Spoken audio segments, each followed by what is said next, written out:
Okay, thank you everyone for joining. This is the Israeli-Palestinian Confederation simulation. We are here with Mr. Alan Dershowitz. Today's date is September 19, 2021. And we are here to simulate how a common government for the people of Israel and Palestine could work and make peace between the Israelis and the Palestinians, but not only between the Israelis and the Palestinians, but also between the neighbors with Israel and Palestine. We are proposing the creation of a common government for the people of Israel and Palestine in the West Bank, Gaza, Jerusalem, and Israel. Total of 14 million people. This government will be a secular government with separation of power, with a legislative branch, a executive branch, and a judicial branch. It will be separate and independent from the government of Israel and the Palestinian government. So that it is clear, we are not proposing the dismantling of the Israeli or the Palestinian government, but we are proposing the creation of a common government that will work together with the Israeli and the Palestinian government, but it will be separate and independent of that government. My name is Joseph Avasar. This is my email, josephavassar@gmail.com. I would very much appreciate receiving comments from you after the simulation. This is our website. The website is in 3 languages: Arabic, Hebrew, and English. It has our Constitution. If you go to the Constitution, you could read what this government is about, that it's a government for the entire people of Israel, the West Bank and Gaza and Jerusalem, 14 million people. That it will be a secular government with separation of power, independent of the government of Israel and Palestine. The Constitution explains how the common government will function and what would be the relationship between the Israeli and the Palestinian government and the separate and independent secular government.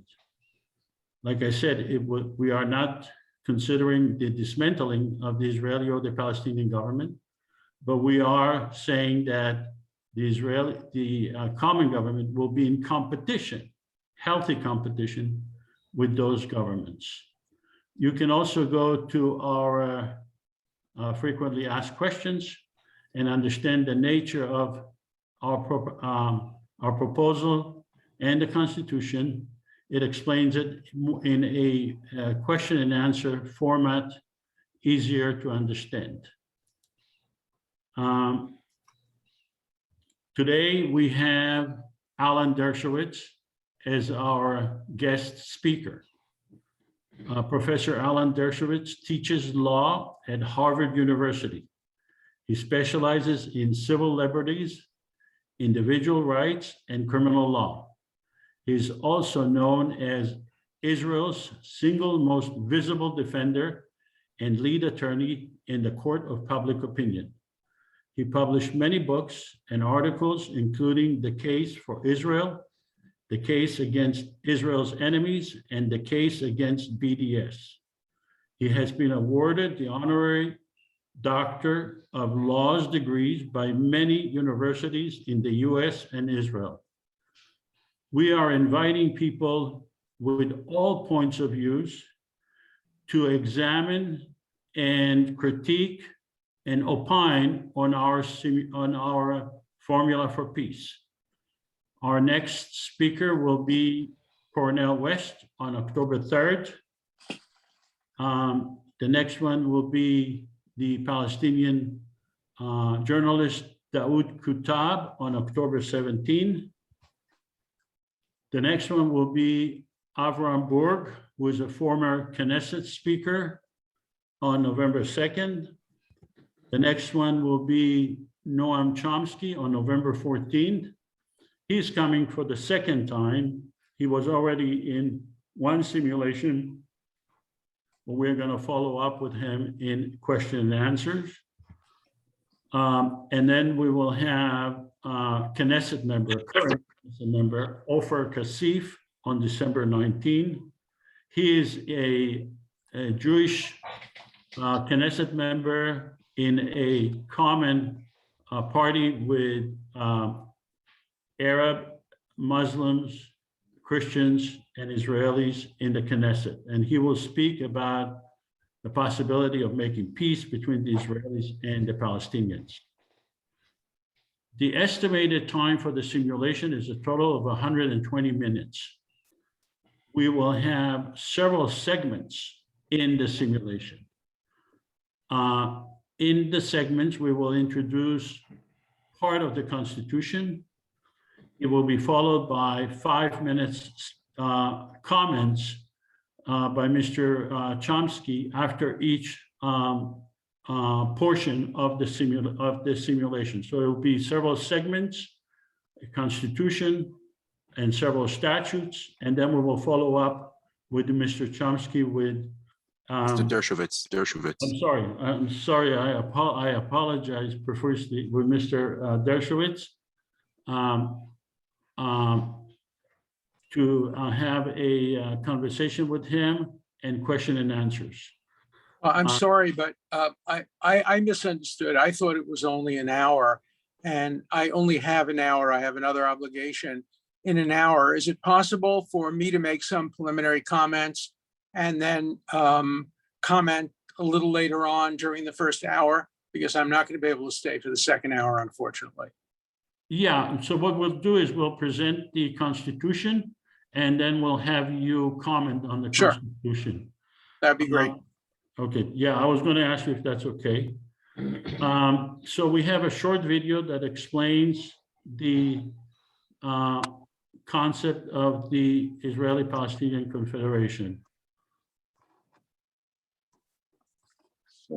It's 2.5 minutes. The conflict between Israelis and Palestinians has endured for generations. And instead of time healing the wounds, it's only caused the anger to fester and the violence to grow. But what if there was a way to alleviate the tension? Something that may not outright solve every problem, but at least create a forum that encourages a peaceful compromise. Welcome to the Israeli-Palestinian Confederation, a common third government between the Israeli and Palestinian citizens, specifically designed to foster peace, tolerance, and economic prosperity between the two nations. Here's how it works. First off, both Israel and Palestine will keep their respective governments. Israel's Knesset and the Palestinian National Authority will remain unchanged. The Israeli-Palestinian Confederation, IPC, will be a third entity acting as a unifying agent between the two. The IPC will comprise 300 parliament members elected from 300 districts in Israel, the West Bank, and Gaza. Above them will preside a president and vice president, one Israeli and one Palestinian. In order for the IPC to pass a law, it will require a 55% majority from its Israeli representatives, as well as a 55% majority from its Palestinian representatives, thereby preventing either side from monopolizing the legislature. Of course, the IPC won't undermine the political power of either the Israeli or the Palestinian government. At any time, Israel or Palestine may veto a law passed by the IPC. If neither side vetoes, the law is passed. And the two nations are another step closer to resolution. Please help us make this a reality. The Israeli-Palestinian Confederation. We might speak different languages, but we all mean the same thing. So we are here to demonstrate how the common government could make peace. We are not here to have a historical review of who is to blame in the Israeli-Palestinian conflict. We are not anti-Israel or anti-Palestinian. Mr. Dershowitz is not a representative of the IPC. He was asked to come and give his opinion regarding our formula for peace. We are pro-peace. We follow our own narrative. We believe that a common government would follow its own narrative. It's not going to follow the Israeli narrative or the Palestinian narrative, but its own narrative. We will have a rigorous discussion today. However, it's going to be respectable, and we will respect the speaker and each other. So that it's clear, we do not preclude other formulas. All other formulas we do not preclude, but we think our formula is the best. We had some disruptions in the past, but we don't think it's going to happen again. We are proposing a constitution and legislation. This is the tip of the iceberg. We're asking you to look at the big picture and avoid technical arguments and refrain from comments, but questions are okay and questions are encouraged. If I showed you a picture of an airplane and you say, Joseph, I will never board an airplane, that's a comment. But if you say, how does this thing fly? That's a question. I would ask you to ask questions, but keep your comments to the end, especially in light of the fact that we are limited by time. We have 1 hour with Mr. Dershowitz. We have to assume certain facts and assumptions. The facts are that the Israeli Prime Minister represents the Israelis only. These are facts.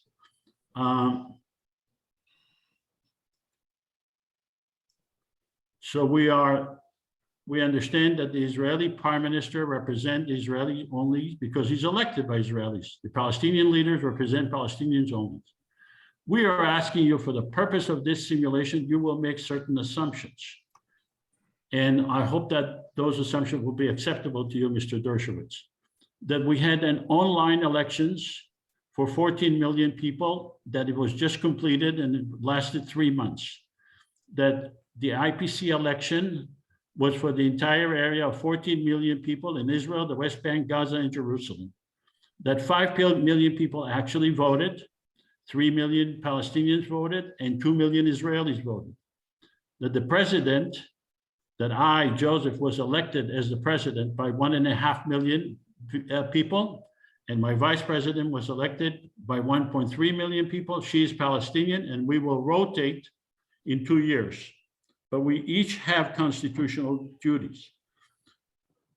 Also, I want you to assume that 300 parliament members were elected, that all of you, or many of you, will be parliament members, and we are actually simulating that. That each parliament member represent 47,000 people. So if you are a parliament member, you are representing your district. You do not represent the entire state of Israel or the Palestinian. Mr. Dershowitz, are these assumptions acceptable to you?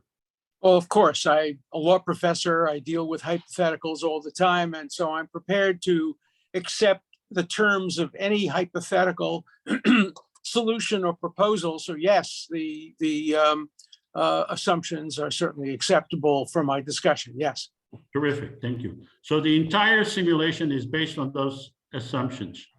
So I'm asking you now, each one of you, to choose your nationality. You are, first of all, we need Israeli Prime Minister. Do we have Amnon, are you Israeli Prime Minister? Yes, I'll take the job. Okay, we need a Palestinian parliament member. A Palestinian president, I'm sorry. Do we have someone to be Palestinian president? And we need Hamas leader. I can do Palestinian National Authority president. Okay, Nasir. And we need Hamas leader. Do we have a Hamas leader?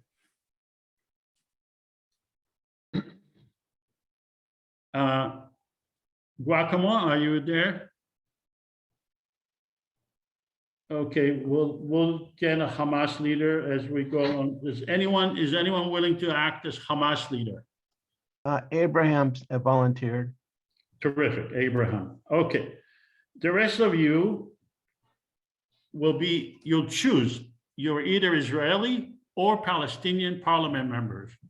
You'll need to make that decision in your own head, and you decide what district you represent. Are you representing a district in Gaza, or you're representing a district that is mixed district in Jerusalem, or you're representing a Tel Aviv district. Just remain with that thought in your head, and let's test the voting.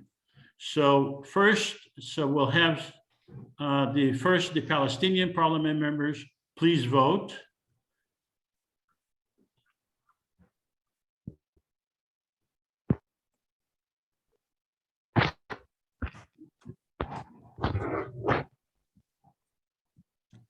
Okay, going to end the voting. We have 16 Palestinian. Now let's have the Israeli parliament members, please vote.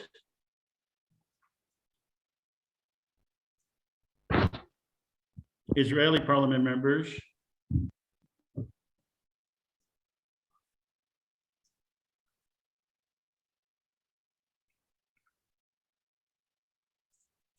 Okay, we have 15 Israelis.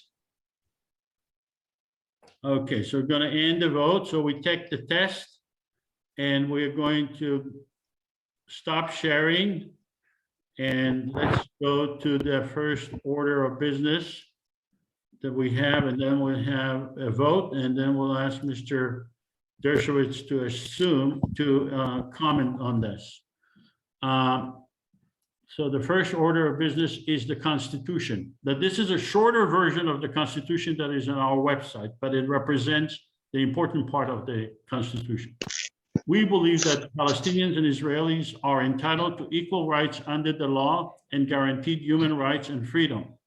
The Israeli-Palestinian Confederation does not intend to supersede or supplant the Palestinians or Israeli governments, nor to abrogate or undermine any agreements between those governments. So those means that we are a separate government, but the Israeli government and the Palestinian government, they can agree to whatever they want, including two states, including a border, whatever they want. We are not here to undermine any agreements between them. We recognize the need to work with the Israeli and the Palestinian governments. Our purpose is to resolve conflicts and to expand the relationship between the Palestinians and Israelis in a fair and equitable manner. We believe in equal rights under the law, guaranteed human rights and freedom for all. We voluntarily give the legislators and the government of Israel and Palestine veto power over legislation we pass relating to the sovereignty of those nations. That's a very important clause. We're basically saying whatever legislation we pass that affects the sovereignty of the Israeli or the Palestinian governments, we give them a veto power to basically cancel whatever we pass. We believe in the separation of power between the legislative, executive, and judicial branches. We believe in the creation of a permanent secular government for all the people residing in Israel and Palestine. We believe in having a separate judicial branch relating to the Israeli-Palestinian Confederation legislation with Israeli and Palestinian judges with a system to avoid biased decision based on nationality. So before we vote on that, and then we'll go to Mr. Dershowitz for comments, does anyone have any questions regarding the Constitution? Yes, I do. This is Amnon. Yossi, is this government going to be in competition with the Israeli government? Absolutely, yes. It's going to be in competition with the Israeli and the Palestinian government for the purpose of making peace, yes. But it's not in a conflict with them, it's only in competition. And could this government agree on, for instance, a two-state solution or a one-state solution? Yes, the 300 parliament members could agree if they vote 55% Israelis and 55% Palestinians, and they do not have an Israeli or Palestinian veto, then they could agree on any other solution, including two states or amend the Constitution, or one state for that matter, as long as the Israeli and the Palestinian governments do not veto it. Yes. I have a question. Yes. Actually two. What is the purpose of the veto power? And is the IPC a super government? Good questions. The veto power is to create a safety valve for the Israeli and the Palestinian government, so that the common government cannot pass legislation that would not be acceptable to the Israeli and the Palestinian governments. And as to your other question, it is not a super government, it's a government below, because of what you just asked, because of the fact that the Israeli and the Palestinian governments have a veto power over it. So it's not a super government, it's below them. I think we should move on to Mr. Dershowitz. I have one comment, though. I believe that Hamas, as far as I understand, does not recognize the state of Israel. So how could they be in this confederation? This is a separate government for the people of Israel and Palestine. The Hamas is not in the government. And neither is the Israeli government or the Palestinian government. They are not in the government. They are separate governments. This is a government for the people of Israel and Palestine, separate from Hamas, separate from the Israeli government, and separate from the Palestinian authorities. But you're including Hamas in this simulation. We are giving, we will decide later on if to give Hamas a veto power. Yes, I am in favor of doing that. Any other questions before we? Yes. One very quick. I have a question. I have a Yes. question. Please. Yeah, Mr. Shapira? Hi. How would the IPC, who's going to pay for everything, and how are the 300 parliament members going to be paid? And is this going to increase the tax burden on Israel? I mean, Israel's going to have to pay for it. Well, this is going to be a separate government. It will not be a second-class government. It will be a first-class government. First of all, it will receive its funds probably from the international community, but then it will have the power to tax the people of Israel and Palestine, just like any other separate, any other independent, legitimate government. And it will also be able to pay the parliament members. Actually, this will decrease the tax burden on Israel and the Palestinians, because it will make peace and it will reduce Israel's military expenses, and it would increase the Israeli and the Palestinian economy substantially, because it would give the Israelis and the Palestinians a lot more forums in terms of relationship with Arab countries to increase the economic level. Any other questions? Yeah. One really I'd like quick to, question, and make a comment. I don't want to waste any of our speakers' time, but when we're talking about legislative, executive, and judicial, but we also have a veto power, what would be the effect of a judicial ruling? And what could the executive possibly do in terms of enforcement? Well, the veto power is to the Israeli and the Palestinian governments. This is a veto power to a separate government, not the president of the IPC. I was elected. I do not have a veto power with regard to my parliament. The judicial power is given to the Israeli-Palestinian judges, only relating to legislation which the Israeli-Palestinian Confederation passed and was not vetoed by the Israeli and the Palestinian government. Any other questions? Enough questions. Could we reserve the rest of the questions for after I speak so they can be directed at me as well? Sure. Okay, so let's take a vote. Let's have the Palestinian parliament members. Do you support the Constitution?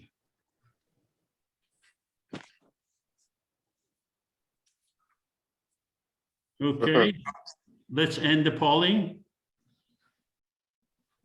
100% of the Palestinian parliament members, 17 out of 17 voted in favor. Let's go to the Israeli parliament members, vote. And then we'll go to Mr. Dershowitz for his comments.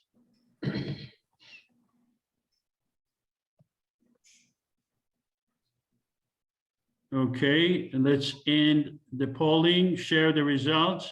77% voted in favor of Israeli parliament members voted in favor of this constitution.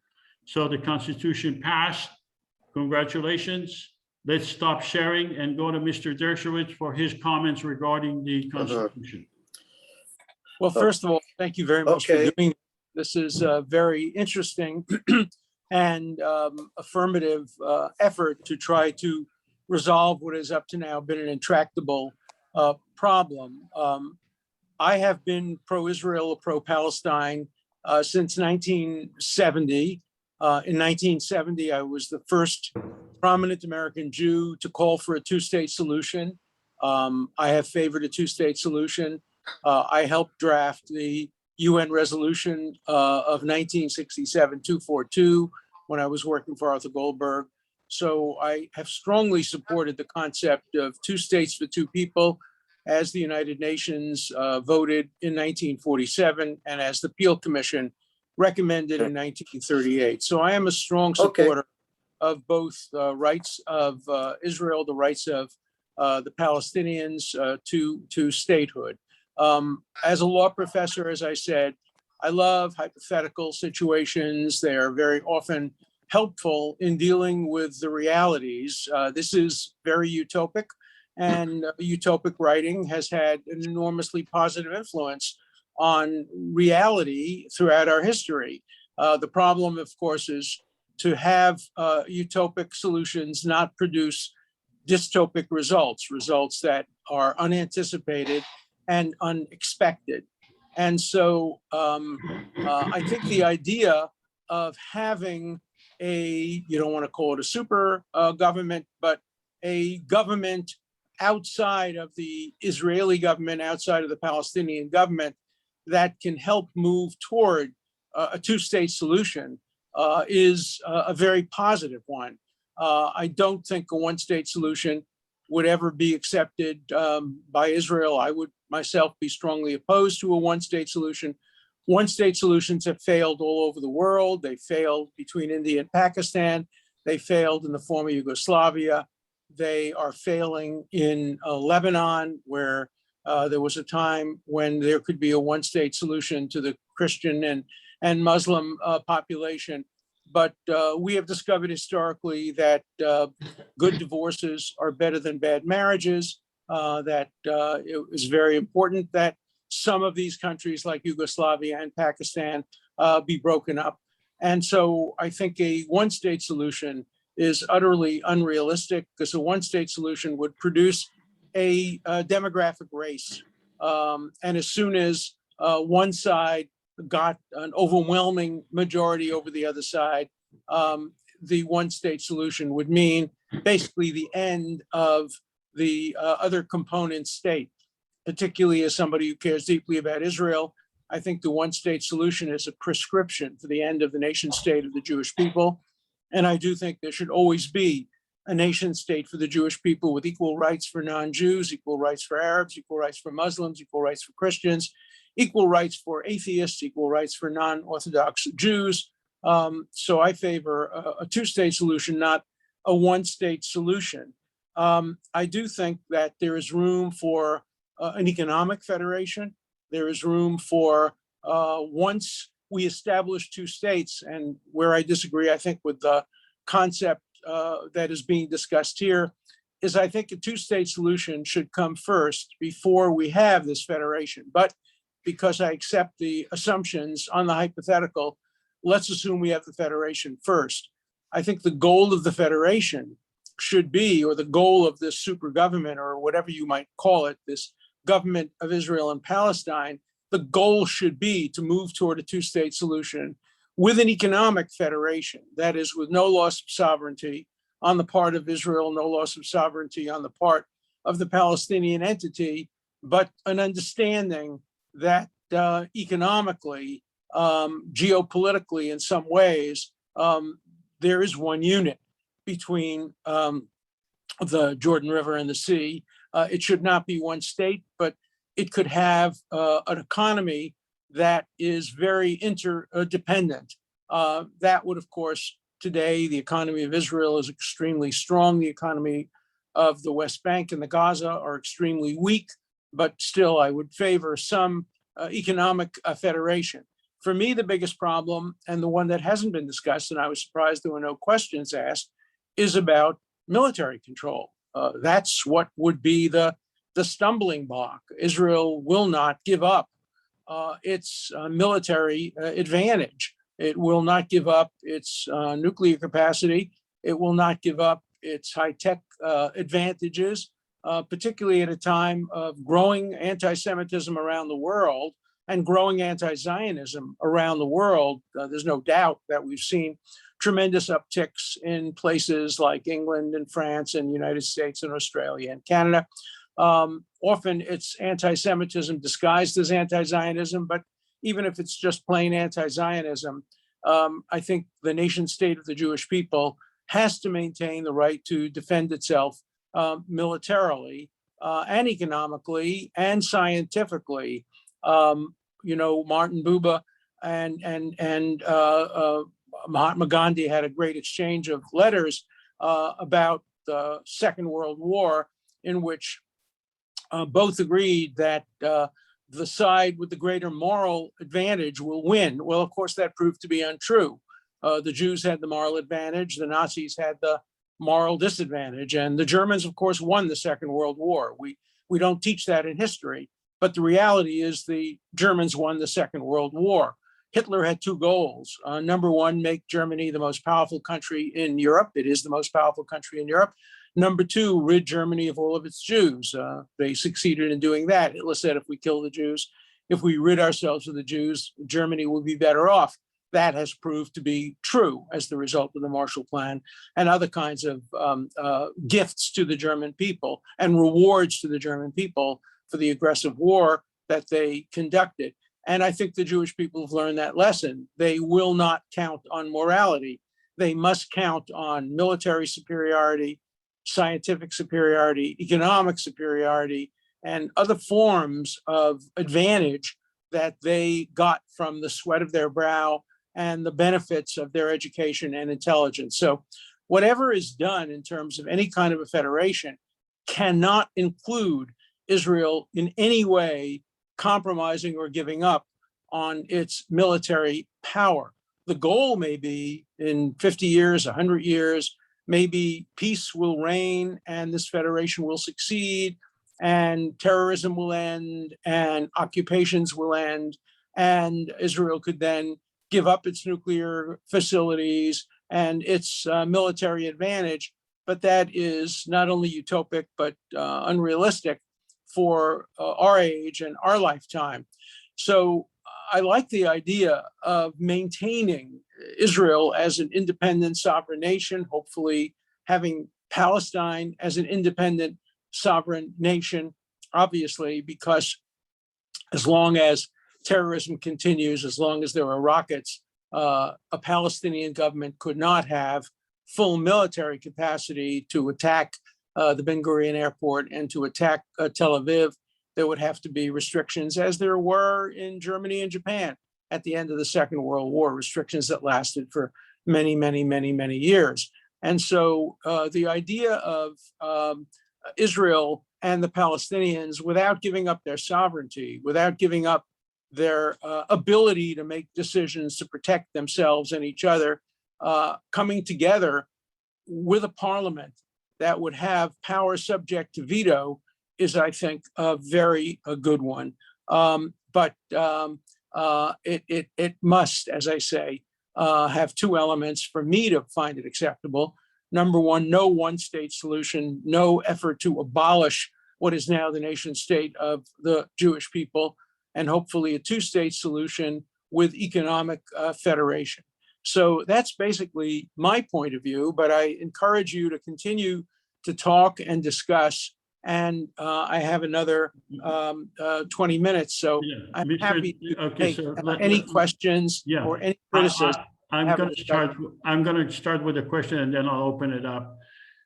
Based on what you see here in the Constitution and what you saw here, do you see any risk, any danger to the state of Israel or to the future of the Jewish people in the state of Israel? I don't see any great danger from having a external government that can debate and discuss and encourage, subject to the veto power of each side. Will it be more than a debating society? Will it be more than yet another attempt, as we've had for so many years since the Peel Commission, since the Oslo Accords? Will it be more than that? Only time will tell, but it has to prove itself. So I don't see any particular dangers to Israel in going along with this attempt to try to bring as much peace as possible, consistent with Israel's ability to defend itself. Yeah. Okay, Keith, do you have a question? Keith Nunes. And then we'll go to Abraham Weisfeld and then to Nasir. Okay, we don't hear from Keith. Abraham. Unmute yourself. Yes, I'm here. Thank you. Professor Dershowitz Allen, I'm delighted that we can reconnect after our conference in New Haven on human rights and national security. I wonder whether you could flesh out the human rights aspect here. You were very eloquent in your debate with Could you please ask questions regarding the issue and could you flesh Israeli-Palestinian out the Confederation human rights issue? component with respect to lessons which we have from the Israeli Supreme Court on human rights? For this It's a great question. And I do think that the Israeli Supreme Court has, Justice Brennan once said, this was prior to 9/11, the great Justice Brennan once said that if terrorism ever came to the United States, there is only one country we could look to and one Supreme Court we could look to try to balance the fight against terrorism with the concern for human rights. And that is the Israeli Supreme Court under the then leadership of Aharon Barak, who was the president of the Supreme Court.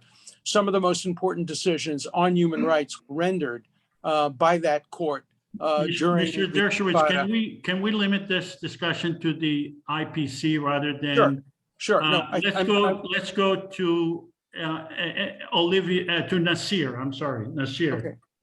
Yes, Professor Dershowitz, you mentioned some of the failed confederations. So why don't we mention some of the successful ones, like the Netherlands? Like the United States has 50 states. They have 50 states with each one of them has its own government. While you have a national government that represents 350 million people, the system has worked for over 200 years in a country that's very multicultural.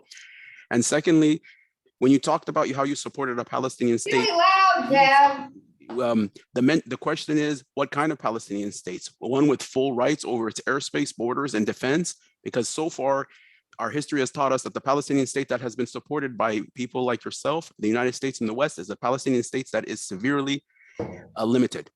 Thank you. Well, I think the Palestinian state must be severely limited until Hamas gives up its terrorism and until any organizations give up that terrorism.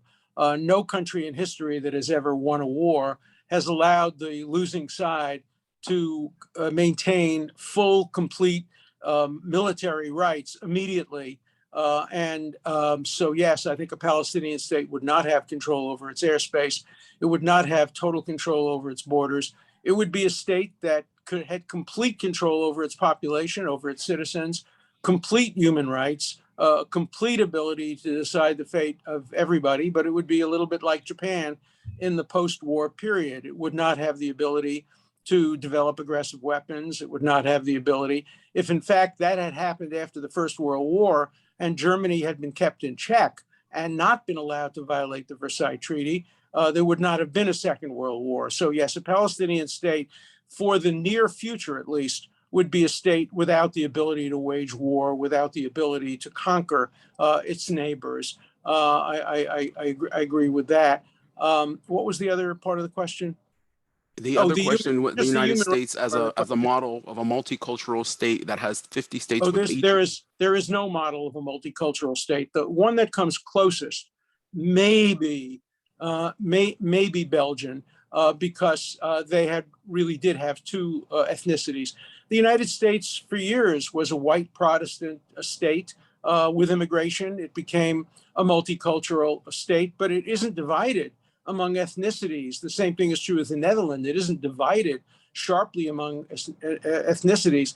I cannot think of, not only can I not think of, I know it doesn't exist, that any state with ethnicities as divided as Jews and Arabs, as Jews and Muslims, has ever been successful. If Lebanon couldn't succeed, Lebanon, where essentially everybody looks the same, but some are Christians and some are Muslims, fell apart. If Yugoslavia, where I can't tell the difference between a Muslim and an Eastern European or Eastern religion, fell apart, I don't think, and Pakistan and India, we're all Indians, but different religions. I think the lesson to be learned from history is not the lesson of the few places that have managed with completely white Christian populations, which the Netherlands had and which Belgium had. I don't think those are models for one-state solutions to binational and bireligious issues. Would you Let's go apply? to Would you Olivia. real quick? Would you Olivia. apply? Would you apply the same restriction on Israeli Not extremists? 3 questions for one person. Yeah, let's go to Olivia. I had to try. Yes, hello, Dr. Dershowitz, Hi, and Olivia. thanks, and thank you for being with us. Right, Sure. I'll try to make it quick. In the US being a democratic place, has a thing called separation of church and state. Now, you who are close to the US elite and to the Israeli political elite and are a legal expert, etc., and an amazing expert on Israeli affairs, have you ever thought of persuading your friends, your political friends in Israel to introduce separation of church and state? I think it's necessary, really. It's what I Mr. agree with you. Avatar I agree with you suggested completely. he If there's could. one, I think the whole Hiloni, I beg your pardon, if the Hiloni would like it, they're almost 50%.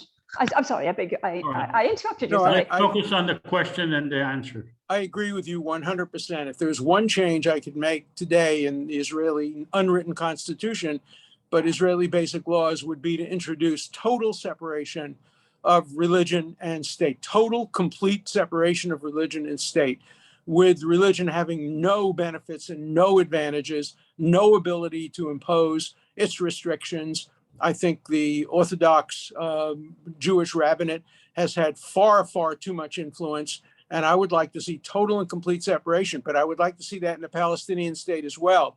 Right now, the Palestinian Constitution calls for Sharia law and calls for Islam and Sunni Islam to be the established religion in any Palestinian state. So yes, I think one thing this federation or this super government could do is introduce a concept of total separation of church and state, total secularism, and I would be completely in favor of it. And I think one of the great advantages of this proposal is that it calls for a totally and completely secular state. Now, remember, Judaism is not just a religion. Judaism is a culture, it's a civilization. Being a Jew is like being an Arab, not like being a Muslim. It is a culture. And therefore, you can have complete separation of church and state, complete separation of religion and state, and still have Israel be the nation state of the Jewish people, the way Palestine would be the nation state of the Palestinian people or the Arab people. So I don't see any inconsistency between separation of religion and state and having a nation state of the Jewish people.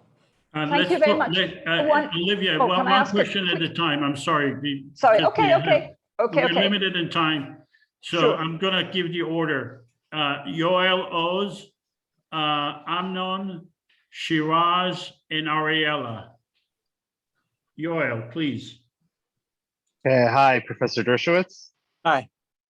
Hi. So I can't see myself, and I can't see you, but I will try to speak in any event. I wrote a book. It's funny that you talk about separation of religion and state. So I wrote 2 books, one called Abrahamic Confederation and another one called Abrahamic Federation. Could you please? And I was going to ask you about the difference between federation and confederation, but my other question is, you know, this is the Holy Land. So to say that we're not going to deal with religion, or we're going to completely separate it, in my opinion, is just, you know, not taking into account the realities here. But my real question is Federation versus Confederation. So what do you think of the advantages and disadvantages of each model? I think they're just words, and I think it depends on what the content specifically is. As far as religion is concerned, Tel Aviv is not the Holy Land. Have you been to Tel Aviv? It is as unholy a place as anything could possibly be. Tel Aviv is a secular city. I live in Petah Tikva.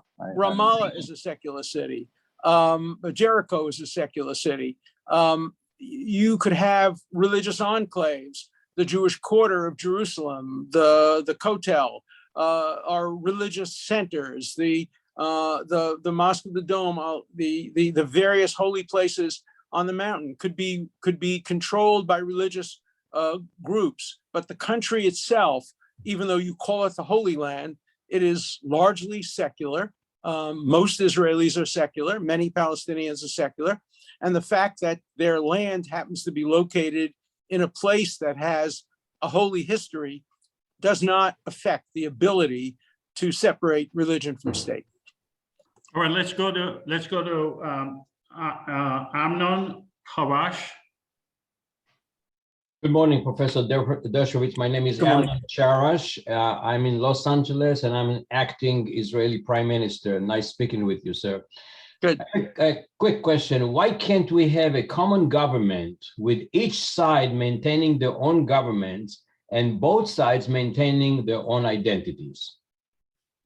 Well, it's possible. You know, when the United States was first established, Jefferson really believed that Virginia was its own country, basically, and that it was part of a federation. And we first established the Articles of Confederation, and it failed.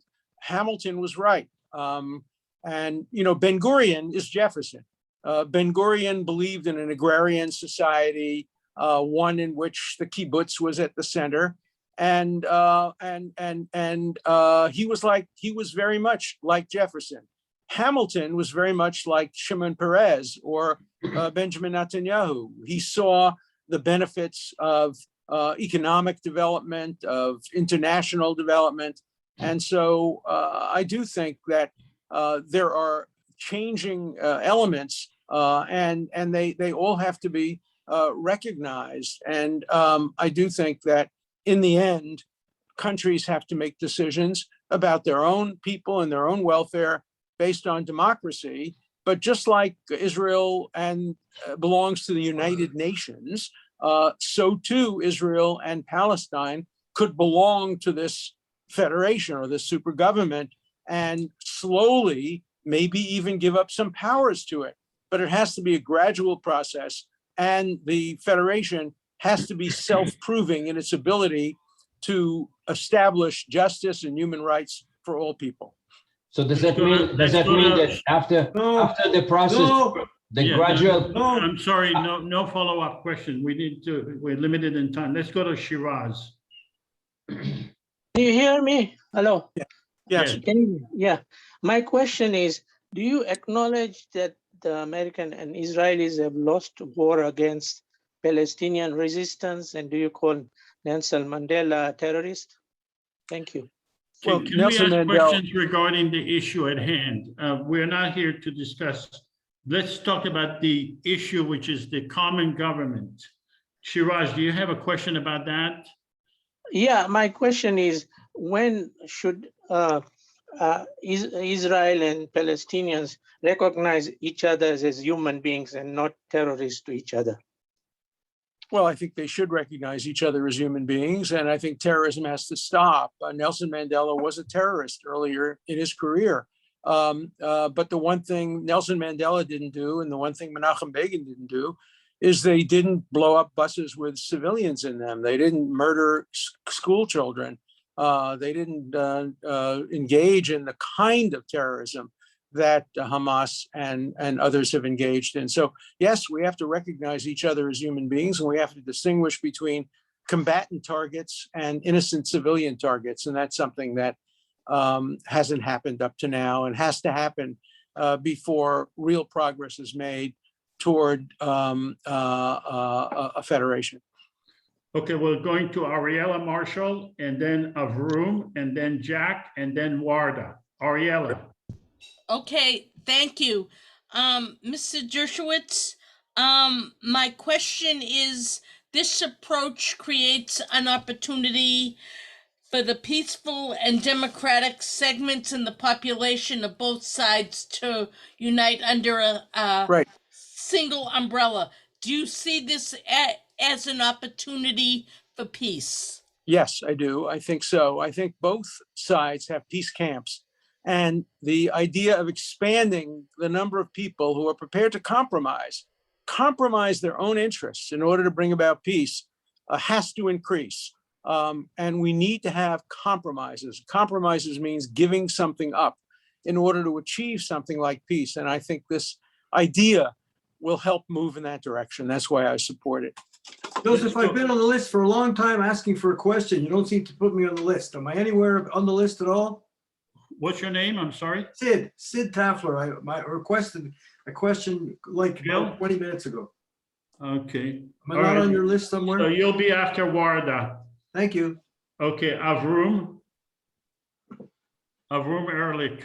Hello, Professor Dershowitz and all. I wrote an article, Federation of Responsible Entities. And over hundreds of years, Israeli democracy is going to develop and regional democracy is going to develop. And the idea was that they're responsible entities, and that may evolve into a counter narrative with Israel. And in this way, I sort of join and welcome the initiative presented here. What I'm asking you is, what do you think should be the counter narrative over the next 100 years or 200 years for Israel? What will be the ideal counter narrative if an Israeli state eventually fails or wanes, like everything does? And how would you build this alternative for Israel, the Jewish people, the region? Well, counter narratives are very important. There should never be only one narrative. There should always be competing narratives.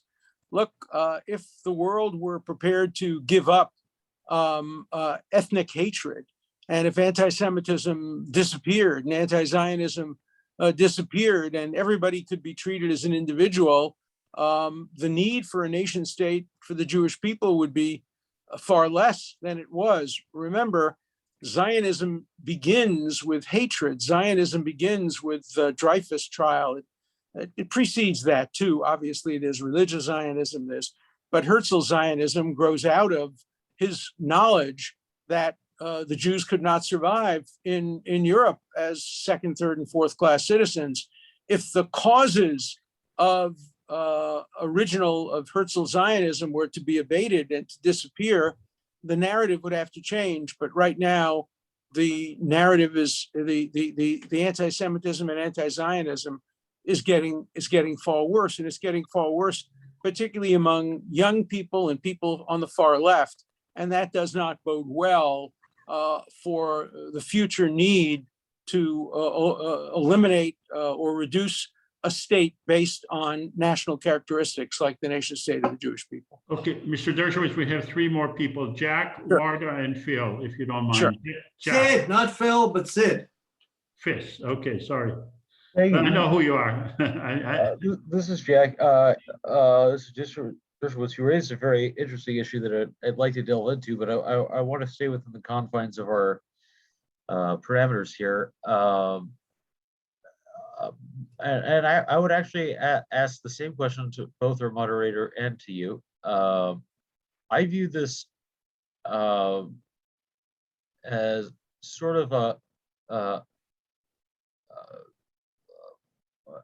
well, I'm a lawyer, so I would call it like it seems like an organization is basically going to act as a mediator between the two, but have no ultimate power. Am I correct in that view? And I direct that to both of you. I'm a little curious. I don't see how it could function if it was. To the question.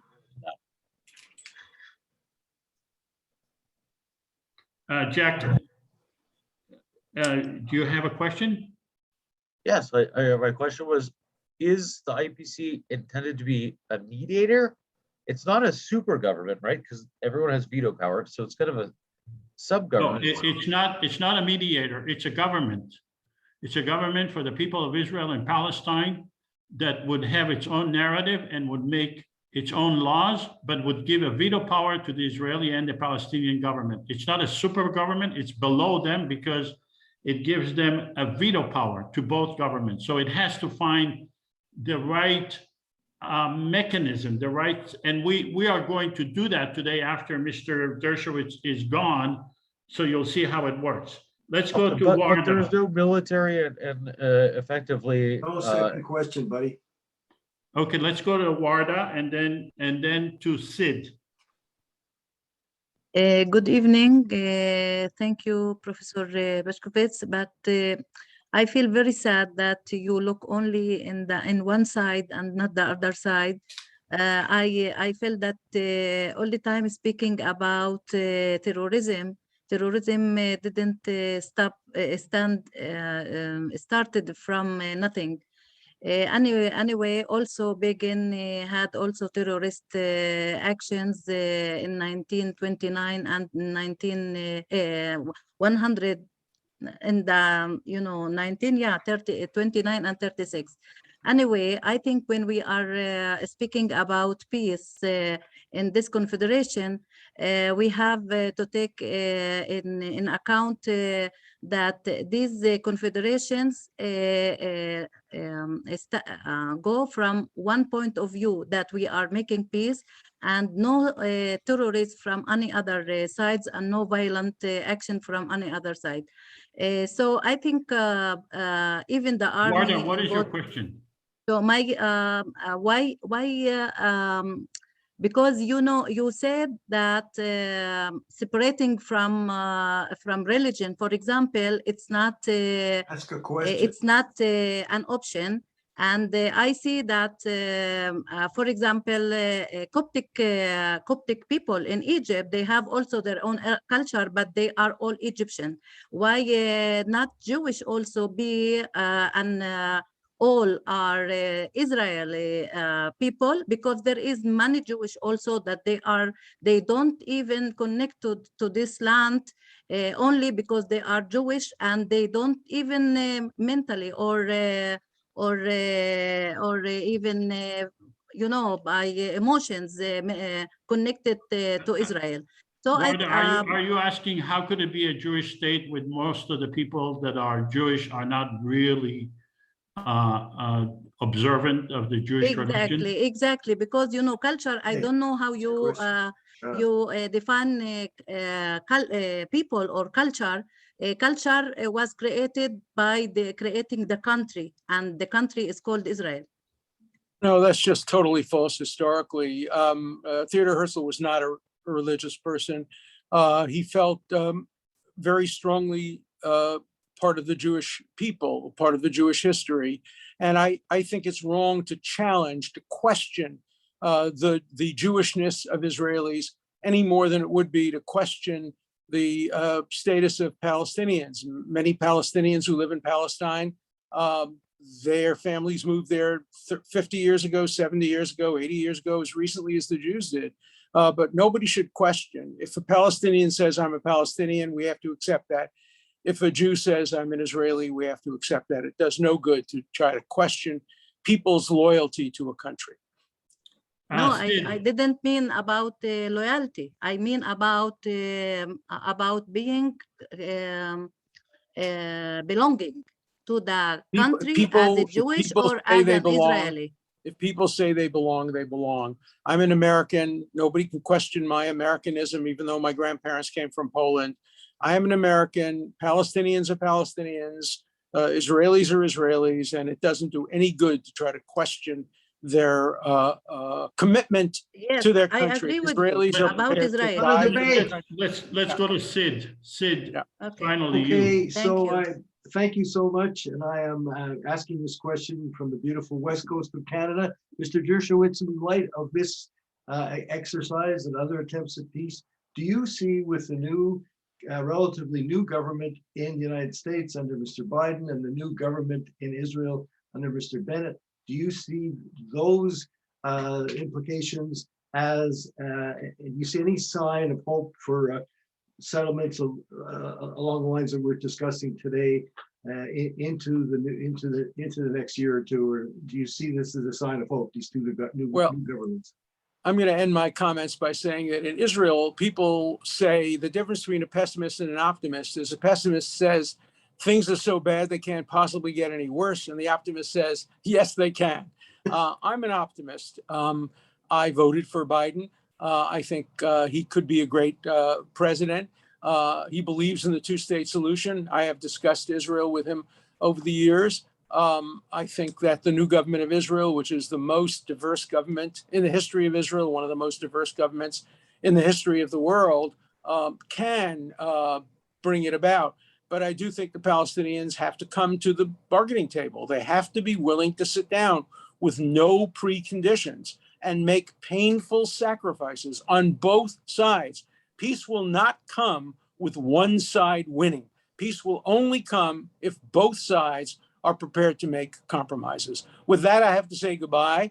Thank you so much. I really hope that this continues, and I encourage you to keep talking and keep discussing these very, very important issues. Thank you so much. Thank you. We are continuing. Thank you, Professor. Thank you. We are continuing. And our first issue, I think it was raised up in the when we read the Constitution, is giving a veto power to the, too bad that Professor Dershowitz is not here, but we are now going to take a vote on the declaration of intent to grant the veto power. I am the president. I was elected, and I am proposing this. Does anyone have any questions before, Dan, before you bring it up? Does anyone have any question regarding the declaration of intent to grant the veto power? So the Confederation, the common government, is the government of the entire population of Israel, the West Bank, and Gaza. We hereby bestow a veto power relating to legislation affecting sovereignty to the following: the government of Israel, the Palestinian Authority, and Hamas. Does anyone have any questions regarding this declaration to grant the veto power? Okay, I hear no questions. Let's take a vote. Let's have the Palestinian parliament members vote first. Yes, I have a question, but you didn't answer my hand. Okay, I'm sorry, I don't see because the picture is so. Go ahead, Len, and ask the question. Okay, my question is, why do we have Hamas in there? They're a terrorist organization recognized by the whole world, and I see no reason why they are part of anything any more than you'd say the Likud government is another branch. You have the Palestinian Authority, which represents the Palestinians. Because the reason we are including Hamas is because we feel, I am the president, I propose this, I feel that if we do not include Hamas, then we do not include we are excluding the people of Gaza. And I think it's much better for the purpose of peace. Remember, we have our own narrative. We are not following the Israeli narrative or the Palestinian narrative. We have our own narrative, and we feel that the best thing is to include Gaza, and the best way to include Gaza is to include Hamas.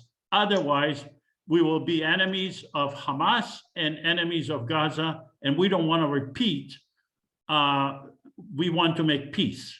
So let's take a vote. As the Hamas representative here, I'd like to answer that question. I wish to point out that Hamas has offered to recognize the state of Israel if, in a mutual reciprocal manner, Israel is prepared to recognize this state of Palestine, which it has not. Hamas has abolished, has removed all anti-Semitic content to its charter in the new 2011 charter. Hamas is the elected government of the Palestinian people. Hamas is the government of Gaza. Hamas is likely the winning government, in the proposed Palestinian elections that are due to come up. Voila. Is that not reason enough to include Hamas? Right. So we yes, that is, because if they win and they become the government, then they are the government of the Palestinian people, not the government of Hamas. Yeah, Len, you can vote no. You don't have to vote yes. This is Yeah. I have a So- question that I think when we say sovereignty, does that mean unfettered importation? So Israel would have no ability to stop all the missiles and weapons coming from Iran? No, we are not interfering with the function of the state or the government of the Palestinian or Israel. They can agree to whatever they want, or they can do whatever they want to each other. We are not following their narrative. They are free to do whatever they want. So that would include blocking ports, for example, if weapons are coming in. Yeah, we are not a super government. We cannot enforce our power. We have our own narrative. We are looking at solving the issue from a different perspective, from the positive perspective, rather than following the Israeli narrative or the Palestinian narrative. Well, I think Hamas needs to be at the table because they're a player in the game. We have to talk to everyone that's involved. And then vote for it. Okay, so is So, this can I speak? the Can you vote by speak? the Israelis or the Palestinians?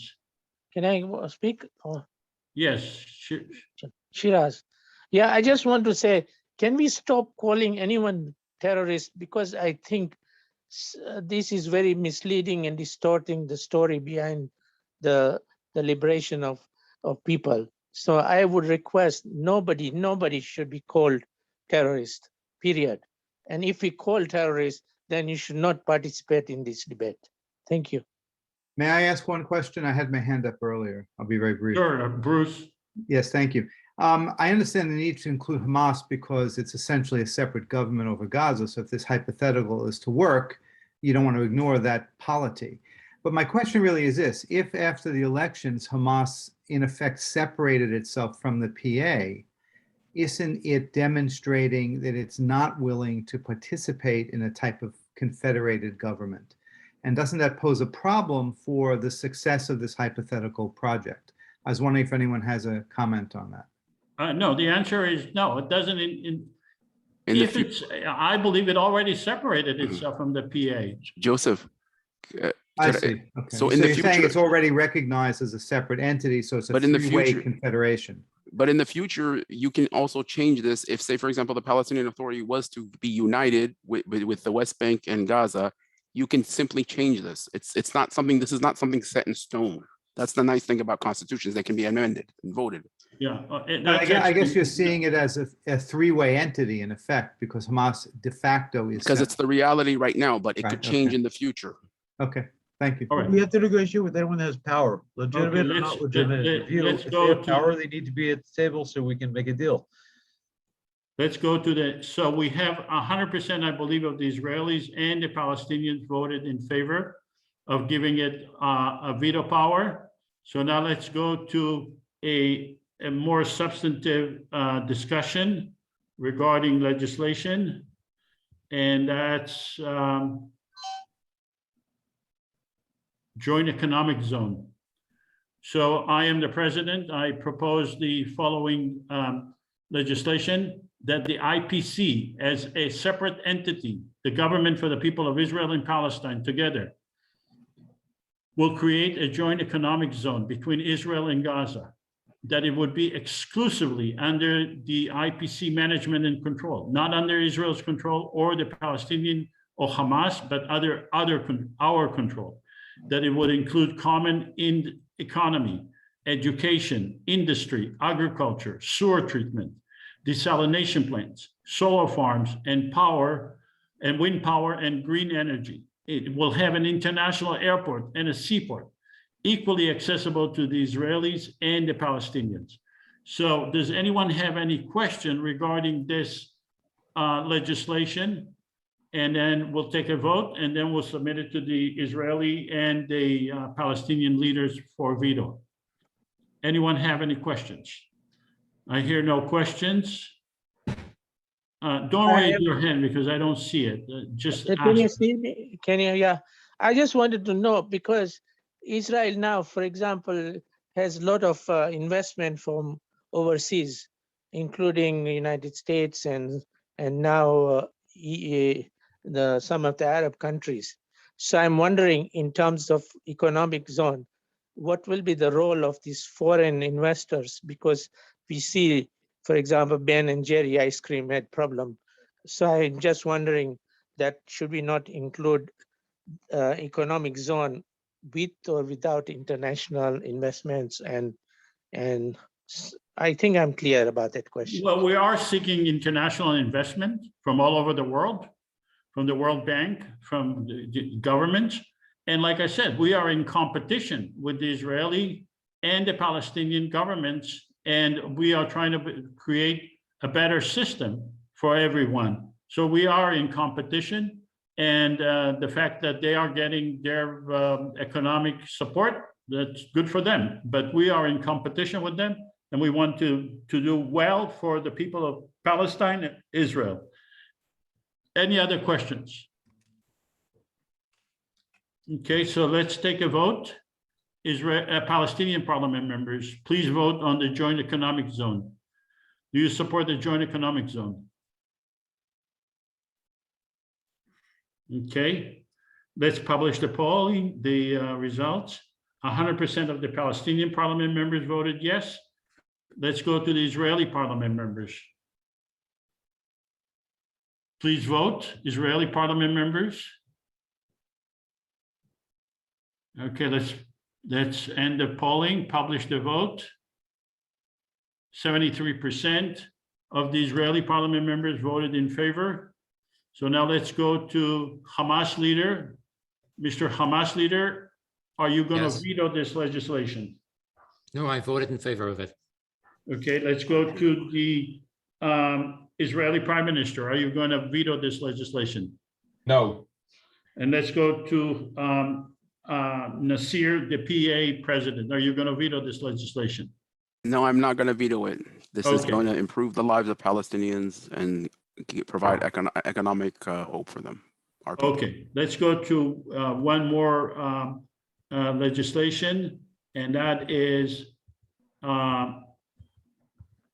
Declaration of Peace. Our goal is to be a shining example for peace and tolerance. We believe in the respect for all people, regardless of religion or gender. We are committed to protect all people of all religion and to value the sanctity of life. All people are equal. All religions are equal.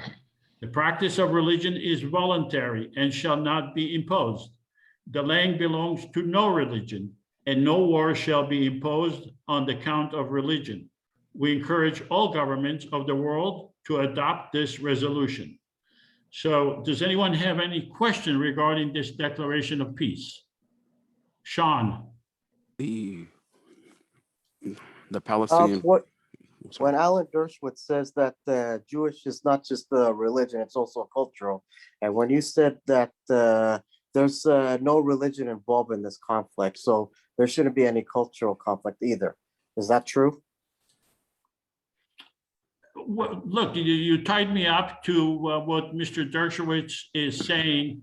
We are coming up with our own declaration of peace, regardless of what Mr. Dershowitz or any other person says, because we understand that a lot of the conflict is about religion, and that the Jewish religion and the Islamic religion and the Christian religion, some people believe that they have superior right over the land.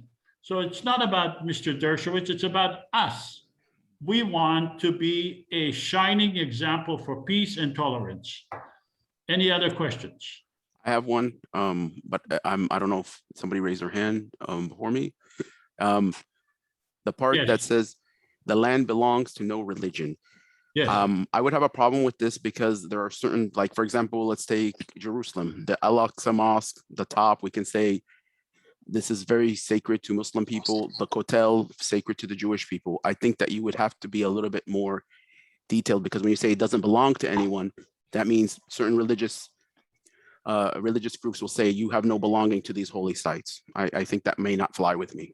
Well, I believe this is a short form of it. I like, for example, all religions are equal. I think we're talking about the big three.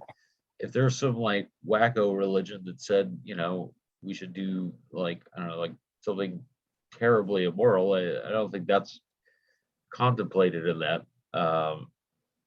Well, basically, it doesn't say that the Al-Aqsa Mosque is not for the Muslim people. It says that the land belonged to no religion. You can have holy sites on the land. It doesn't contradict that. Well, it does Olivia? if people aren't allowed in. Oh, sorry. Can I ask a question? Yes. Can I? Okay. Joseph, is any of this incompatible with the nation state law, number one? And talking about the land, 93% of it in Israel, I think, is controlled by these land agencies, which are Jewish. So I don't know. I don't know enough about these details, but I think there may be some aspects that are incompatible with the nation state law of 2018. Thank you, Joseph. Thank you. Yeah, it is contradictory to the nation state law, but we are a separate government. We are not the government of Israel. We are not the government of Palestine. We are have our own agenda, our own vision, our own narrative, and we will then ask the Israeli and the Hamas and the Palestinian leaders to adopt this. So yes, it is contradictory, and that's why we are coming up with a contradictory declaration. Thank you. Precisely. Neither Judaism nor Islam considers that the land belongs to any one religion. Both religions consider that the land belongs to neither, belongs to the deity, in effect. And in fact, the Jewish religion was not founded in that land. In particular, it was founded in Sinai. And furthermore, even if you make reference to the traditional religious blessings, like Baruch atah Adonai Eloheinu melech haolam hamoitz lechem min haaretz. Min haaretz means from the land, not the Eretz Yisrael land. The land belongs to everybody. Okay, let's take a vote. Palestinian parliament members, please vote on this declaration.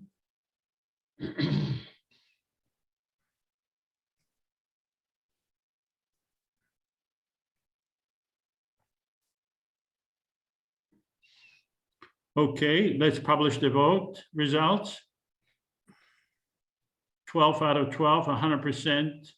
Let's Palestinian voted yes. Let's go to the Israeli parliament members, please vote.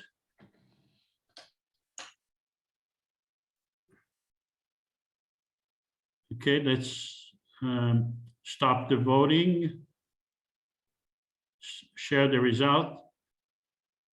64% of the Israeli parliament members voted in favor, so this declaration has passed.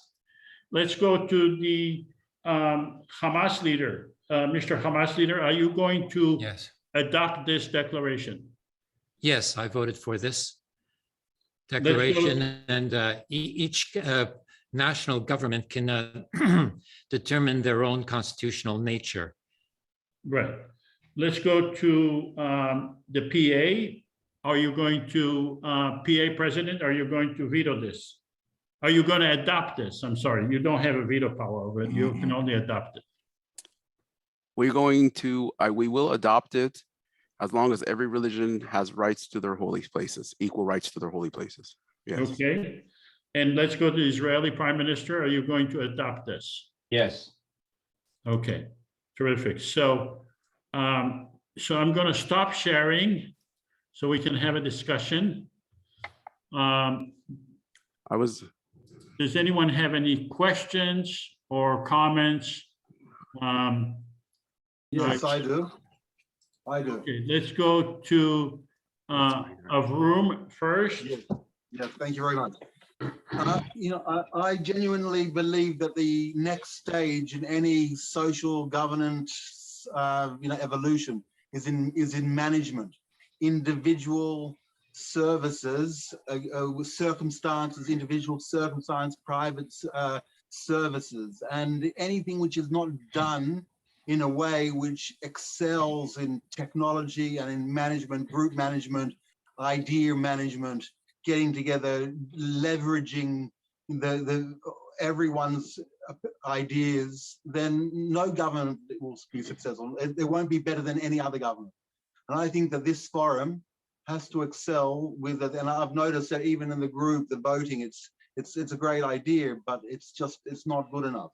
It's not good enough. It's not government management. It's you can't simulate governance without good management, because that's going to be the next level in any future governance. Management of consumer desires and to their circumstance. Anyway, so I recommend that the next meetings that we come together and have maybe a great app built for group management or for government management or for opinion management or for, I call it responsible entity management.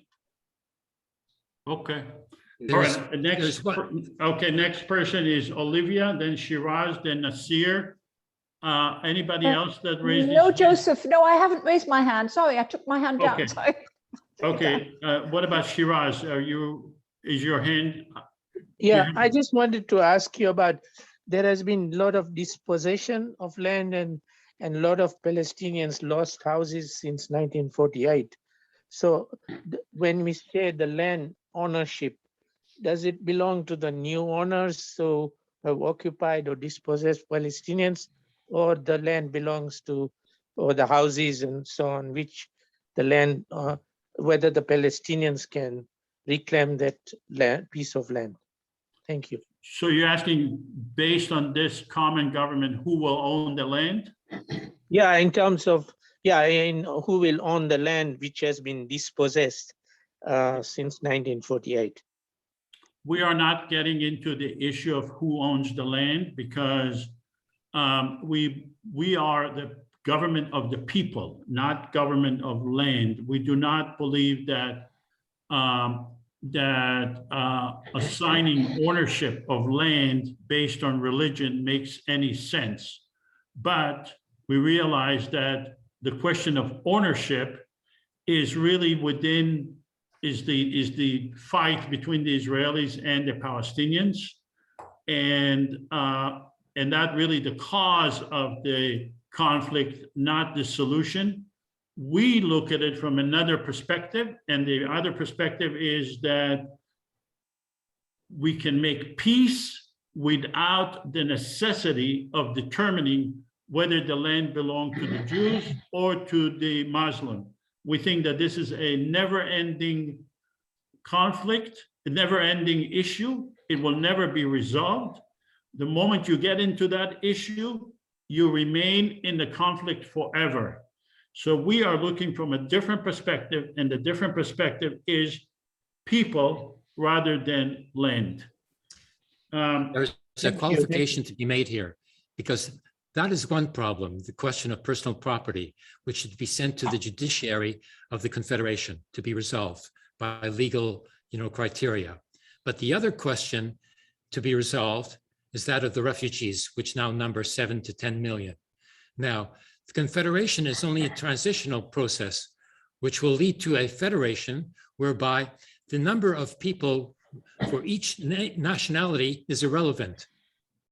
And that would allow for the return of the refugees, and a federation wouldn't be maintained on an equal basis, reciprocal basis, as outlined in the proposal here for the Confederation. But the Confederation is not an end in and of itself, speaking and it doesn't as a Jewish Bundes and as representative here of the Hamas. I'm sorry, Mr. Weisfeld, you're saying— Dr. Weisfeld. Dr. Weisfeld, I'm sorry. Dr. Weisfeld, you're saying the Confederation is not an end game. It is not the cure-all, for all of the problems, because it ignores the Palestinian refugees. There has to be an allowance, an agreement for the return of the refugees, which would then, certainly, demographically, provide for more Palestinians than there are Jewish Israelis. But this is irrelevant in a federation whereby the Federal Council or the Confederation would have equal representation nonetheless. Okay, so actually we are having a legislation. We are not ignoring the question of the refugees. That's one of the questions that one of the legislation, and let's go over that, because we are proposing one way to resolve the question of the refugees is that original refugees will be offered two options. Option one, a return to Palestine and 250,000 compensation. Option two, accepting compensation of 500,000 and waiving a right of return. Does anyone have any question regarding this? Are you able to see this, by the way? No. Oh, you're not? Okay, so let me share it.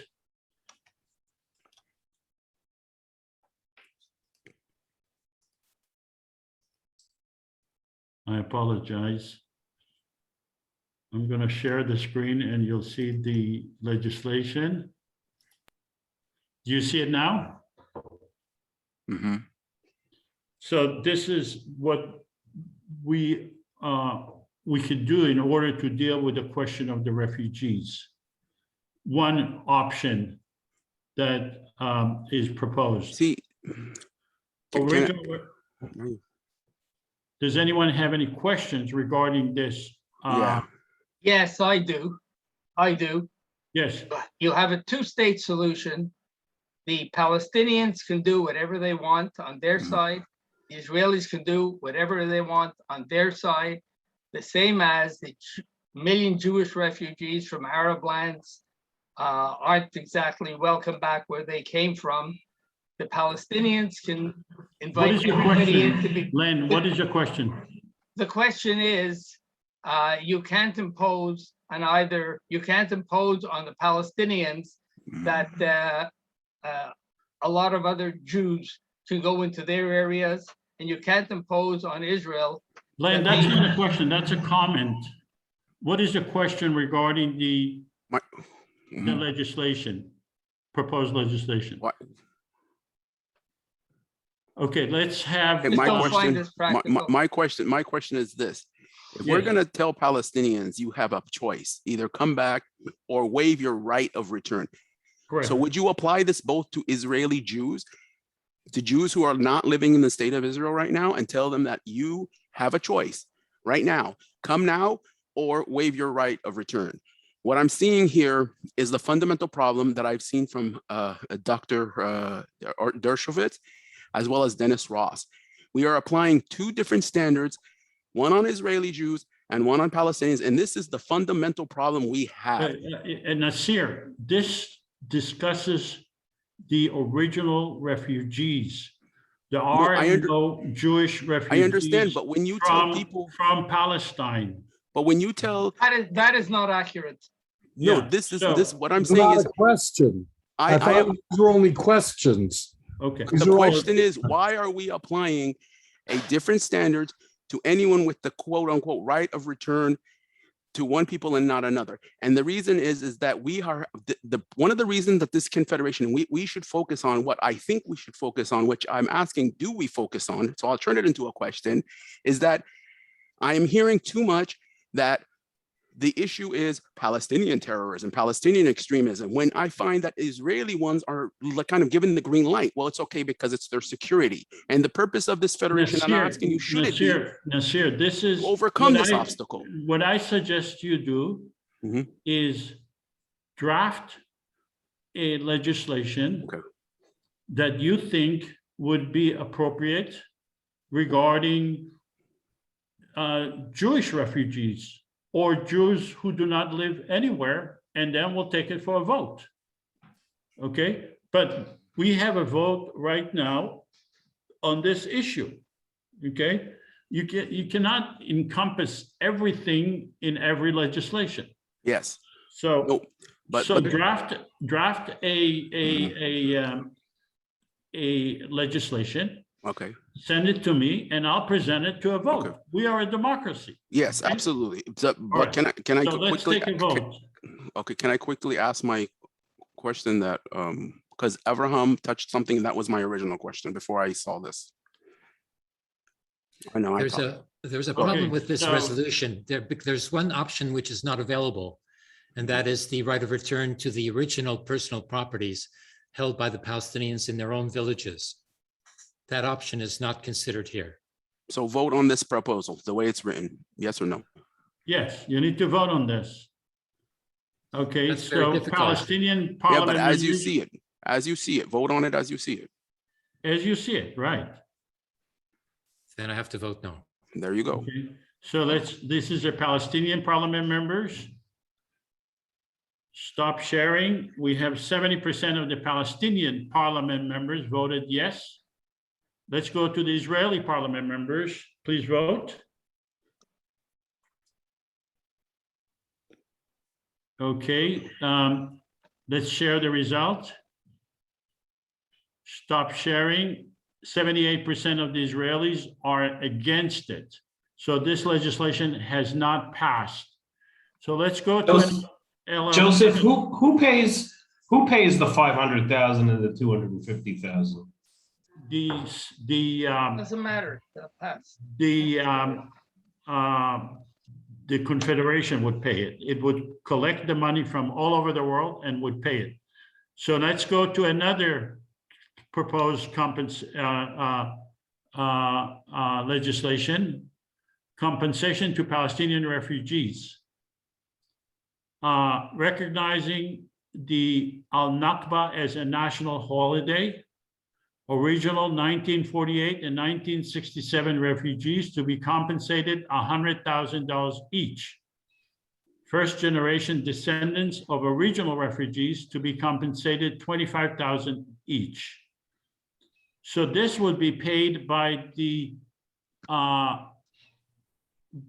common government, and it does not require a veto power. It does not give a veto power to the Israeli or the Palestinian government because there is no right of return here. There's only compensation. Let's go to the Palestinian parliament members. I have a question. Yes, If Michael. you are requiring the Al-Nakba to be a national holiday, then you are demanding that both the Palestinian sovereign and the Israeli sovereign recognize that. So therefore, you are dealing with their sovereignty. You're forcing them to recognize a national holiday, right? No, we are a common government. We can recognize that as a national holiday. They don't have to recognize it. Just like we have Martin Luther King holiday in the United States, it's not recognized in every state. Okay.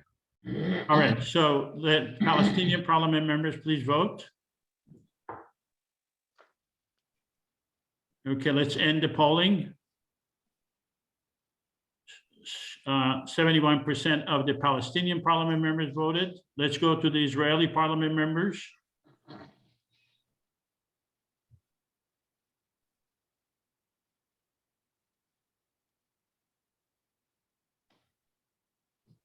Let's end the polling. 88% of the Israelis are against it. So this legislation has not passed. So basically, neither the Israeli government nor the Palestinian government nor the common government was able to deal with the Palestinian refugees. Nasir, if you want to draft new legislation on any other issue, could I also like recommend like a way for presenting it? Because sometimes I feel like we're voting blindly. Like maybe I know that we're very time limited, and I really appreciate the way you've managed the shortness of time. But at the same time, if we do like Avram mentioned something about management. Like when certain things are proposed, perhaps we can give like 2 minutes for someone like to support and to say the pros and cons of something. This way we can kind of like vote with a little bit more knowledge. What I suggest is anyone who has any proposal, send it to me in writing, because it's really, really hard for me to make a decision right on the spot when I have certain issues that I have to deal with. I don't want to reject your offer send it to me, then we'll have a discussion by email, and then we'll go back and forth. Okay. It's much easier for me. Okay, does anyone have any other comments before we go to concluding remarks? Well, I do agree that having a bit more of a simulated debate over issues, as if we had a little mini parliamentary debate, could perhaps help increase the realism of the simulation and help people make up their mind before voting. Yeah, I agree. But send me specific. Think about it. Send me specific, because you have something in mind, and I have completely different things in mind. Okay, so the closing remarks. Can I make a quick suggestion? Yes. It might be helpful in future simulations that we maybe go into breakout groups briefly and then report back. Almost time. There's not a lot of time. Okay. No, I think Joseph's idea is better, that we do it in correspondence and then come with something prepared to show on the Do it spot. offline and then come together and circulate it. Okay. I think that's a good idea. Okay, so the closing remark is this. We believe that it is very possible to create a common government. How to make it happen? We will need grassroots financial support. We will need grassroots support. I think that the common government is the easiest thing to be created. It will only require several $1 million to have this election created and voted upon and given knowledge to the entire people of Israel and Palestine. Just so that you have some context, a war between Gaza and Israel is more than $100 million a day. With $100 million, we can create this government for at least 4 years and would be a game changer. So we will need to educate parliament members, potential parliament members. We will need to recruit parliament members on both sides. And I'm asking you to try to share this vision on social media and continue to support future simulation. And very, very important, to contact the media and tell them, look, there is another way to make peace, and that's to have a common government. Because if you think about it, there isn't really, even Alan Dershowitz, who is considered to be pro-Israel, tell me if I am wrong, but I think he accepted this formula completely. And I think that Noam Chomsky accepted this formula completely. So does anybody disagree with me on that? I agree. And the reason why is because he's been of the position that any type of international organization that doesn't have teeth and that will continue to let Israel continue being the dominant power is acceptable.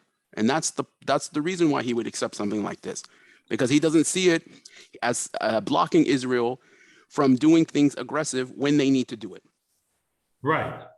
But it would block Israel because it's the people of Israel that take control. It's the people of Palestine that take control, not the government. In other words, what we are proposing here is we are saying, look, we are the people. We own our lives. We own our destiny. It's not the government that owns us. We own the government, and we can dictate to the government what to do. So with that, I'm going to stop sharing. I enjoyed the meeting. Does anyone have any other comments that you want to make before we close? Zev? Go ahead, Zev. I would, on your last comment, why would the Israeli government agree to this confederation if its power is going to be completely taken away? Well, actually, they're going to have a lot more powers because now they have the power to deal with the Palestinians and the entire world and the Arab world, the more options that they had before, but because there is another tool for them. But to answer your first question, why would they agree with this? First of all, because it's their people. It's the people of Israel, and the government is not the king. It's not the king that we have to please. We are the owners of the country. The people are. So they have to do what's necessary, and this will be a game changer. And they will not be able to say, oh, we need to go and fight Hamas or to fight the Palestinians because there is no partner. We are showing that there is another alternative rather than having partnership between the Israelis and the Palestinians, because they limited our options and we are expanding the options, and they will not be able to say to refuse if we have 5 million people voting. They will not be able to refuse us.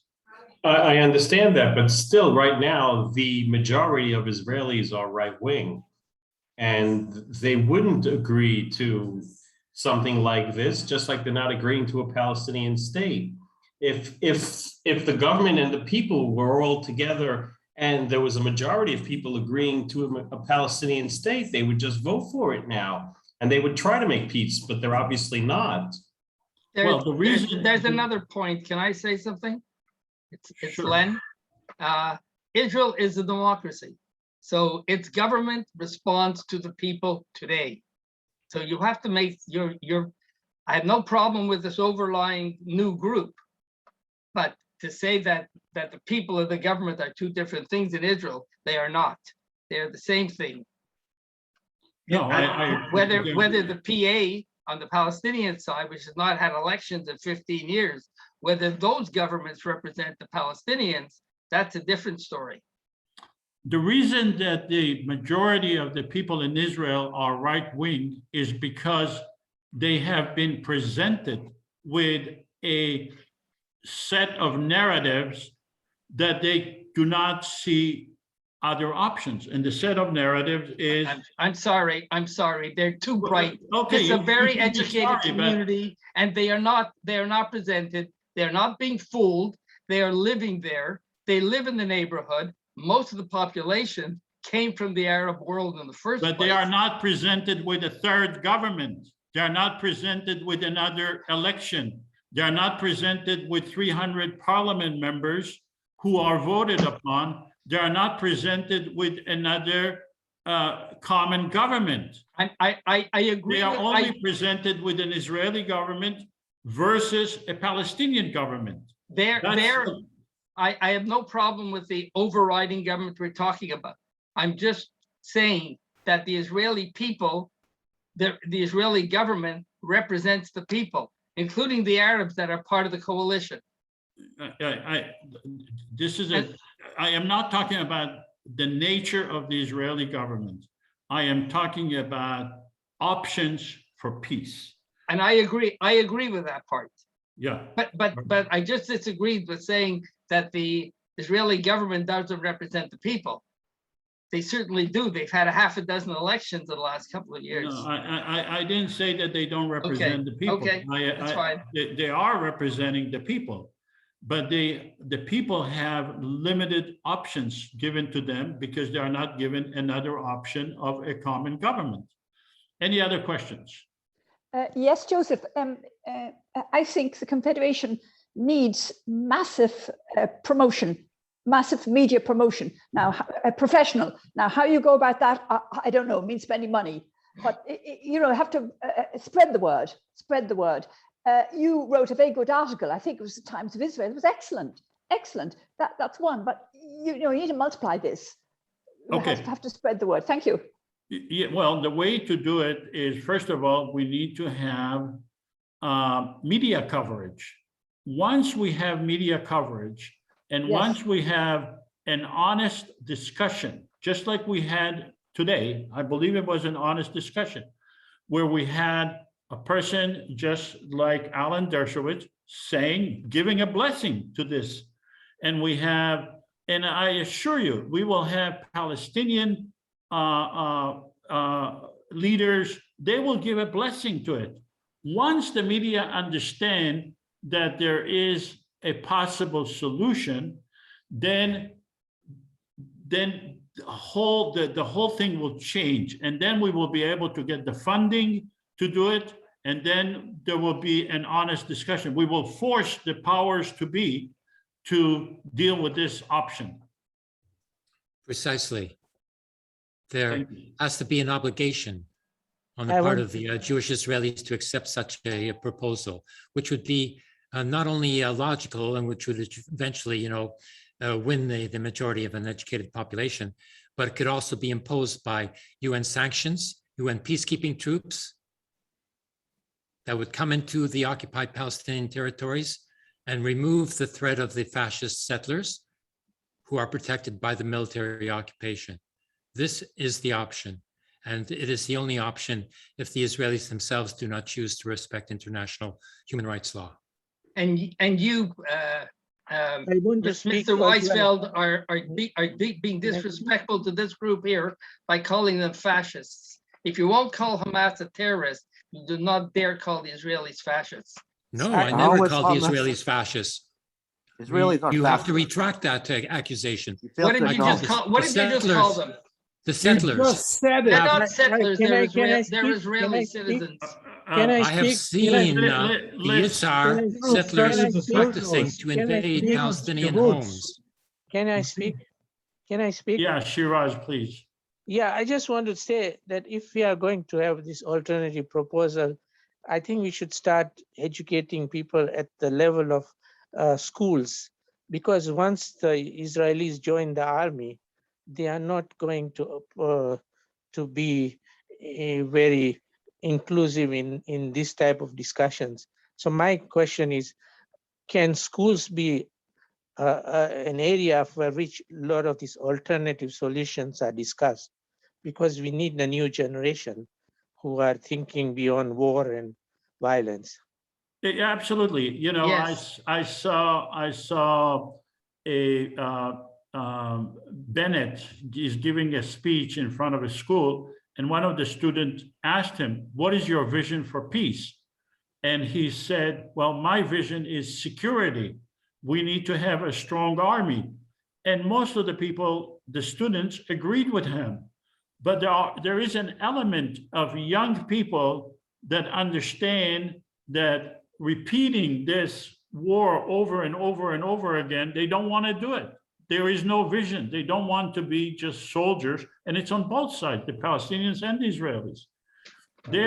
They need to be asking a question, but they have to be given tools. They have to be given, they have to be given the opportunity to say, well, why not other solution? Why not? So just like we asked Mr. Dershowitz today, and he had to admit that this is a good solution. So precisely, your remarks are quite appropriate, because military security does not protect the Jewish Israelis in and of itself. They are dependent upon the military security cooperation with the PA. If they did not have that cooperation, they would be nowhere. And I don't see that Israel could have security in the long term if it relies on military power. It's just not possible to stay like that forever. Any other comments? I certainly agree that education is the way to start. It's certainly very important. I was just watching another presentation this week on education in Hamas in Gaza with UNRWA, and how terrible their education is. And certainly education across the board has to talk peace and not condemning the other side. Yeah. So you're certainly right there. All right. So we are here. I think Len should read the book Palestine in Israel school books. because I think Len would learn a lot about how militarization in Israel starts from kindergarten. Thank you.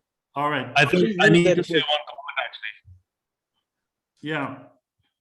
All right. So for me, actually, I totally agree with all of you guys. Education is definitely impact the upcoming generations. But for now, actually, if you guys want to definitely bring out a difference, I personally believe a secular state of Israel is the solution to a common government. Otherwise, there is no logical explanation, no logical reason for two different parties from two different poles of this planet come together and live on one piece of this land, actually. But anyhow, this is what I wanted to say. Thank you. Yeah. Yeah. I'd I say agree with at a you. start, And we are proposing schools. a secular government for everyone. All right. Thank you all for joining. I appreciate your time. And we'll see you next time. I believe we have a very, very interesting simulation next time with Cornell West. And then we'll see you then. Thank you so much. I appreciate your. Thank you, Joseph. No problem. Thank Thanks, everybody. Joseph. Bye.